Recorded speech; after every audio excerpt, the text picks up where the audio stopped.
तो दोस्तों Bihar BEd session 2021 का एंट्रेंस एग्ज़ाम 13 तारीख से शुरू होने वाली है। तो यहाँ पे मैं आप सभी को ये बताने आया हूँ कि एग्ज़ाम का स्ट्रेटजी किस तरह से बनाइएगा ताकि आपका जो नंबर है प्रवेश परीक्षा में 90 से 95% के बीच आए, ताकि आप सभी लोग गवर्नमेंट कॉलेज में अच्छे प्राइवेट कॉलेज में अपना एडमिशन प्राप्त कर सकते हैं।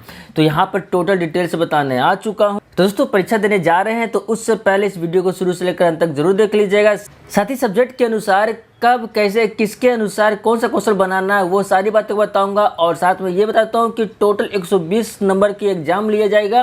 तो प्रत्येक प्रश्न को सही किस तरह से बनाना है, कैसे बनाना है, ये सारी बातों को आपको इस वीडियो में क्लियर करूंगा। तो टाइम ना लेते हुए चलिए शुरू करता हूँ।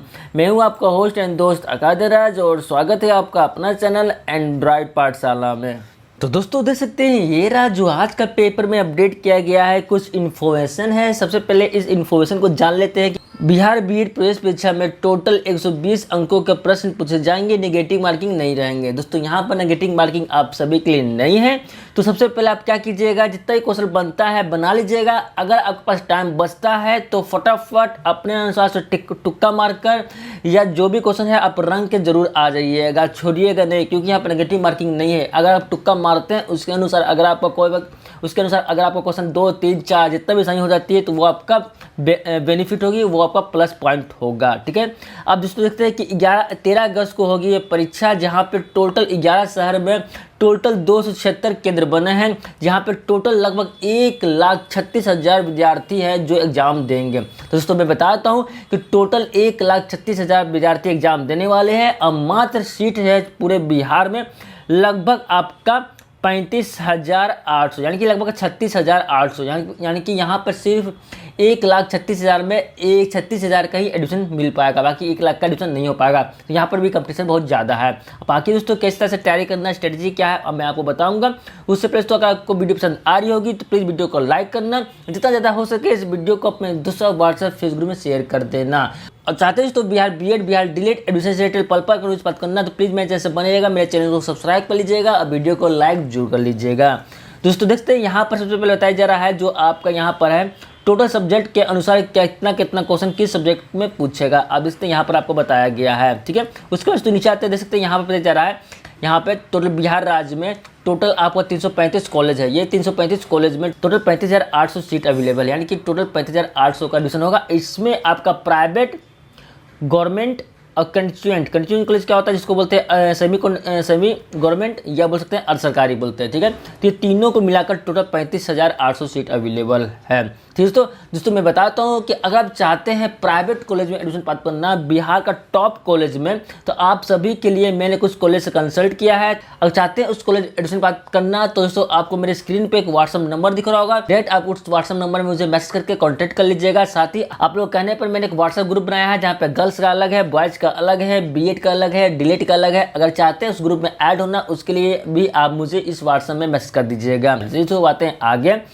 तो दोस्तों सबसे पहले क्या आपको स्ट्रेटजी बनाना होगा, जहाँ पे देख सकते हैं दोस्तों सबसे पहले आपको यहाँ बताया जा रहा है कि जो आपका एग्जाम होगा उस एग्जाम के अनुसार यहाँ पर जो आपका उत्तीर्ण होंगे विद्यार्थी उसके अनुसार जो कैटेगरी बनेगी उसके अनुसार जो आपका कट ऑफ जारी किया जाएगा वहाँ पर जारी किया गया है। दोस्तों देख सकते हैं यहाँ पर जा रहा है क्या कि सभी कैटेगरी के विद्यार्थियों के लिए संयुक्त प्रवेश परीक्षा उत्तीर्ण होने के लिए न्यूनतम प्राप्तांक का निर्धारित किया गया है। इसमें अनारक्षित श्रेणी के विद्यार्थियों के लिए न्यूनतम 35% अंक निर्धारित है, यानी कि अनिश्चित जितने भी लोग हैं उन सभी को 35% अंक लाना होगा तो वो क्वालिफाई हो जाएंगे। उसके अनुसार वो बिहार में कहीं भी एडमिशन प्राप्त कर सकते हैं। जबकि SC, ST, BC, EBC, WBC दिव्यांग विद्यार्थी के लिए 30% ही निर्धारित किया गया है। बाकी इन सभी लोग के लिए 30% में उनको मिल जाएगी एडमिशन। ठीक है। इस बार भी राज्य के सभी 14 विश्वविद्यालय के बीएड कॉलेजों में नामांकन की प्रक्रिया इसी संयुक्त प्रवेश परीक्षा के आधार पर किया जाएगा। और टोटल पूरे बिहार में 14 आपका यूनिवर्सिटी है। ये सभी यूनिवर्सिटी के अंदर टोटल 335 कॉलेज है। ये सभी 335 कॉलेज के अंदर टोटल 35,800 सीट अवेलेबल है। आप जो इंतजार कर रहे हैं कि आपका एग्जाम का स्ट्रेटजी क्या रहेगा, आप टोटल जो क्वेश्चन है 120 क्वेश्चन को कैसे टच कीजिएगा ताकि आपको अच्छा नंबर मिले, ठीक है। तो सबसे पहले तो मैं बताता हूँ कि प्रत्येक स्टूडेंट में एक क्वालिटी होती है कि वो टोटल जो तैयारी किए हैं तो वो तैयारी के अनुसार उनका सबसे हार्ड सबसे ईजी सब्जेक्ट कौन सा है। तो सबसे पहले आपको जो इसी सब्जेक्ट लगती है उसको चूज करके सबसे पहले आप फटाफट बना लीजिएगा, क्योंकि वो बहुत कम टाइम में बन जाएगी। जो हार्ड है आप उसके लिए लास्ट में बनाइएगा, लेकिन आप इस तरह से टाइम मैनेज कीजिएगा कि आपका टोटल 120 क्वेश्चन है वो आप टच करके ही आइएगा, क्योंकि यहाँ पर नेगेटिव मार्किंग नहीं है। आप टच कीजिएगा तो आपका नंबर बहुत ही अच्छा आएगा, मैं गारंटी देता हूँ, ठीक है। अब बात करें दोस्तों कि यहाँ पर मैं बताता हूँ कि अपने अनुसार या ओवरऑल सभी स्टूडेंट के अनुसार कौन कौन सा सब्जेक्ट को पहले बनाना है। तो सबसे पहले दोस्तों मैं बताता हूँ यहाँ पे कि रीजनिंग जो होती है आपका यहाँ पर, ये रीजनिंग दोस्तों जो है आपका रीजनिंग क्वेश्चन है जो बहुत ही इजी लुल्लू पुल्लू पूछती है, वो आसानी से आप बना सकते हैं। लेकिन आप में से जो लोग कभी रीजनिंग नहीं पढ़े हैं तो वो उनको बनाने में थोड़ा प्रॉब्लम होगी, लेकिन थोड़ा सा अगर आप पढ़ लीजिएगा तो आपका आसानी से क्वेश्चन बनेगी। और अगर आप ऑलरेडी किसी एग्जाम के लिए, किसी जॉब के एग्जाम के लिए प्रिपरेशन किए हैं, तो अगर आप उस एग्जाम के अनुसार रीजनिंग की तैयारी किए हैं तो उसके अनुसार ये जो क्वेश्चन पूछती है बिहार बीएड एंट्रेंस एग्जाम में बहुत ही ईजी पूछेगी, तो आप आसानी से बना सकते हैं। तो मेरे अनुसार आप सबसे पहले रीजनिंग बनाइएगा, ठीक है। उसके बाद आपका जो भी सब्जेक्ट इजी लगती है आप वो बना लीजिएगा मेरे अनुसार। उसके बाद आपको जो भी सब्जेक्ट इजी लगती है, सपोज मान लेते हैं कि आपको हिंदी इजी लग रही है तो हिंदी बना लीजिएगा। हिंदी में दोस्तों सिंपल सा आपका उल्टा शब्द पूछा जाएगा, परिभाषिक शब्द पूछा जाएगा, विलोम उल्टा हो गया वही, उसके बाद एक शब्द का अनेक शब्द पूछा जाएगा, फिर आपका संधि पूछा जाएगा, उसके बाद आपका एरर पूछा जाएगा, उसके बाद आपका वाक्य का सेंटेंस को सुधारने के लिए पूछा जाएगा। तो ये सारा चीज़ है जो कारक हो गया आपका, सबसे क्वेश्चन पूछा जाएगा। तो आप यहाँ से आसानी से पढ़ के आप आसानी से क्वेश्चन को बना सकते हैं और अच्छा नंबर प्राप्त कर सकते हैं। उसके बाद तो इंग्लिश, ठीक है। यहाँ पे इंग्लिश होती है जो अधिकतर लोग हैं जिनको हार्ड लगता है। दो सब्जेक्ट इनको हार्ड लगता है, एक इंग्लिश से हार्ड लगता है और लास्ट में है teaching learning environment and school. ये दोनों सब्जेक्ट उन लोग को हार्ड लगता है ज़्यादातर। यहाँ पर जो लास्ट सब्जेक्ट है दोस्तों ये, यहाँ पर आपने या किसी ने 100 में से 99% ये सब्जेक्ट को कभी नहीं पढ़ा है, क्योंकि ये सब्जेक्ट होता है क्या बीएड जो लोग करने जा रहे हैं उनके लिए ये सब्जेक्ट को पढ़ा जाता है। तो ये सब्जेक्ट पे आपको ज़्यादा ध्यान देना होगा। अब तो टाइम नहीं है तैयारी करने का, लेकिन आपने जितना तैयारी कर लिया है अब लास्ट स्टेज में ज़्यादा से ज़्यादा आप इस सब्जेक्ट में ध्यान दीजिए। बाकी का जो सब्जेक्ट है आप हल्का सा टच करके चल जाइएगा, ठीक है। तो यहाँ पर तो ये जो सब्जेक्ट है आपका, इस में जो क्वेश्चन पूछा जाता है ईजी होती है, हार्ड नहीं होती है, ईजी होती है। लेकिन यहाँ पर जो ऑप्शन होती है, जो क्वेश्चन होती है, उस क्वेश्चन के अनुसार लगता है कि ऑप्शन में चारों का आंसर सही है, लेकिन उस ऑप्शन में से बेस्ट आंसर कौन सा होता है आपको वो बताना होगा। सपोज जैसे क्वेश्चन पूछेगा आपका, टीचर को स्कूल में बच्चे को किस तरह से पढ़ाना चाहिए, अच्छी ऑप्शन होगा अच्छे तरीके से, बहुत अच्छे तरीके से समझाकर या उन्हें एक एग्जाम्पल देकर। तो यहाँ पे चारों देख सकते हैं आप, चारों का जो ऑप्शन है सटीक है, पॉजिटिव सेंस है, कोई भी गलत नहीं है। लेकिन यहाँ पर जो आपका आंसर होगी क्या, कोई भी क्वेश्चन अगर आप समझा रहे हैं तो उसका आप एग्जाम्पल दीजिएगा तो वो बेस्ट तरीका होता है, जिसके अनुसार जो क्वेश्चन आते हैं, जिसके अनुसार जो बच्चे होते हैं वो तुरंत सीखते हैं। तो यहाँ पर आपका ऑप्शन कौन सा होगा, 4, आपको एक एग्जाम्पल देकर समझाना, ठीक है। तो ये रहा, ठीक है। तो इस तरह से क्वेश्चन पूछा जाएगा जो आपको बहुत अच्छा ईजी रहेगी, आप यहाँ से बना लीजिएगा, ठीक है। तो यहाँ पर मैंने बता दिया ये।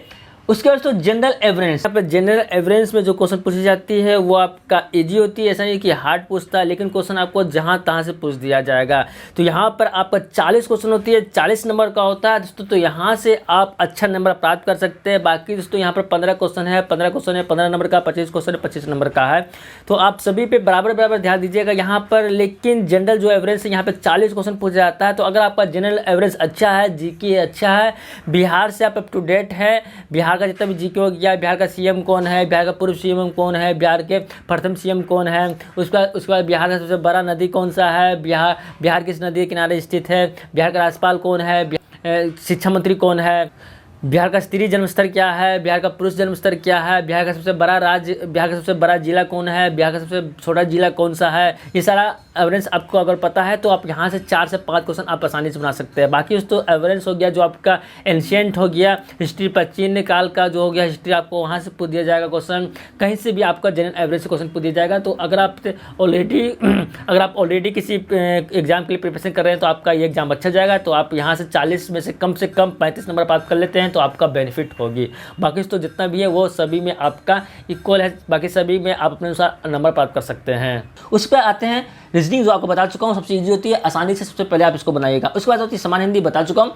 अब है जिसको जनरल संस्कृत एवं कंप्रीहेंशन शिक्षा शास्त्र। दोस्तों ये जो है शिक्षा शास्त्र, ये सभी के लिए नहीं होती, जो व्यक्ति शिक्षा शास्त्र के अनुसार बीएड का एंट्रेंस एग्जाम देने जा रहे हैं उनके लिए है, तो ये सभी के लिए ज़रूरत नहीं है, ठीक है, इसमें आप लोग को नहीं देना है। अब बच गया इंग्लिश का, मैं आपको बता चुका हूँ। इंग्लिश में आपको क्वेश्चन पूछती है, हार्ड होती है मैं मानता हूँ, लेकिन ये इंग्लिश क्वेश्चन ऐसा नहीं होता है कि आपका बैंक हो गया एसएससी का लेवल, नहीं, बिल्कुल ईजी होती है। अगर आप इंग्लिश का तैयारी करके जाइएगा हल्का सा भी तो क्वेश्चन बन जाएगा। अगर आप तैयारी करके नहीं जाइएगा तो क्वेश्चन बनाने में थोड़ा प्रॉब्लम होगी, तो आप हल्का सा इंग्लिश को भी पढ़ लीजिएगा, जहाँ पे आपका एरर, सिनोनिम्स, एंटोनिम्स, फिर ब्लैंक्स रहता है उसको फिल करना, फ्रेज होगा उसको बनाना, फिर उसके बाद आपका हो गया पोसेसिव ये सब बनाना, आपका स्पीच हो गया, डायरेक्ट स्पीच ये बनाना, तो ये सारा क्वेश्चन को आप पढ़ लीजिएगा। एरर हो गया वो बनाना, फिर मिस स्पेल्ड हो गया वो बनाना, ये सब आसानी से इजी आपको क्वेश्चन देगा, तो आप यहाँ से आसानी से बनाकर आप प्राप्त कर सकते हैं अच्छा नंबर।